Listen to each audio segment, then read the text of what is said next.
Hi folks, Gregory Koch here in the Wildwood Lair, talking a little bit about just a couple of little James Burtonisms. I didn't start off playing Telecaster with the idea of, all my idols play tellies. I started off playing blues and rock stuff a la Hendrix and Cream era Clapton and Zeppelin and Jeff Beck and those kind of characters. And then I started reading about the blues people they were influenced by.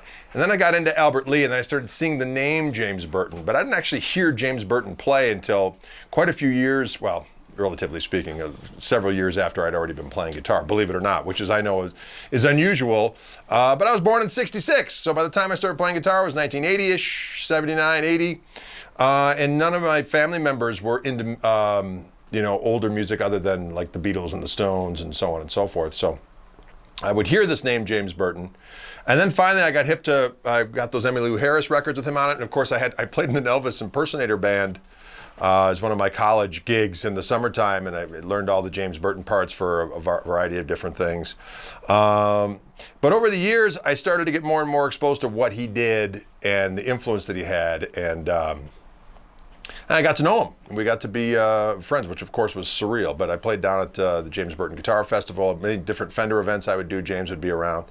But there's a couple things that directly that I do that were James Burton influenced. Of course, a lot of the other things I did that I got from other people were James Burton influenced, kind of secondhand. But, because basically, if we're clear, I mean, all the chicken picking, string bendy stuff, James is the guy that began it all, if we're honest. I mean, he took the wound G string off of his guitar and, started bending strings and doing the chicken picking stuff. And he started a lot of what we think of as modern chicken picking guitar playing and just string bending and country guitar and blues guitar in general. Okay, so anyway, but when we were doing the James Burton Guitar Festival, the very first year it ran, I played down there with Roscoe Beck on bass and trying to think who we had on drums.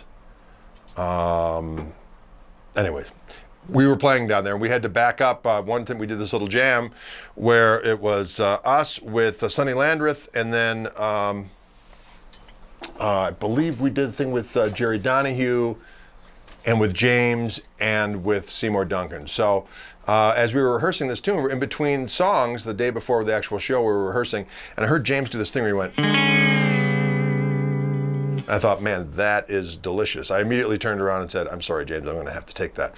So if I'm in the key of A, it's basically the third, the flatted seventh, and the ninth of an A chord. Okay, but I've got my first finger on the A string there at the 4th fret, D string at the 5th fret, G string there on the 4th fret, and I'm pre-bending it like a half step, and then playing it as a triple stop, really.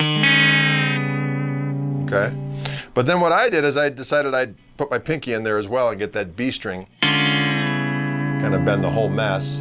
And then what you can do is you can actually do a volume slur with it.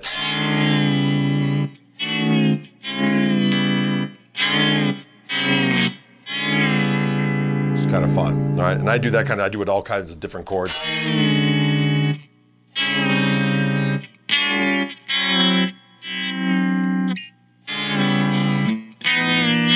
Anyways, I got that from James. That's where that is inspired from. Also, this idea of doing these double stops. So this kind of a,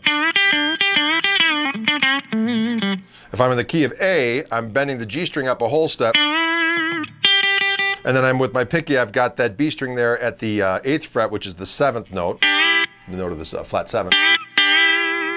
Now what James would do is he would, so I'm doing the chicken pick. So I got my middle finger with my right hand on the G string, the pick on the G string. So the first note is actually muted because your middle finger's behind it. And then I'm popping up with that middle finger. Okay, but while I'm doing the popping up with the middle finger to get that note, I'm also using my ring finger on the B string to get this. And you can kind of gradually bend it up and gradually bend it down.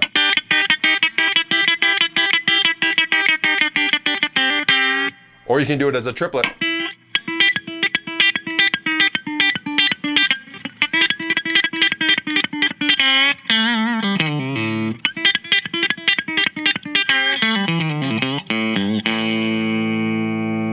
Anyways, there you go. But that's a little shout out to the great, the mightiest of James Burtons, and just an inspirational individual on many levels. And I'm privileged and honored to call him a pal. So there you have it, ladies and gentlemen. Shout out to James Burton with a little James Burton lickery that has influenced me, and I hope it inspires you. Can you dig it?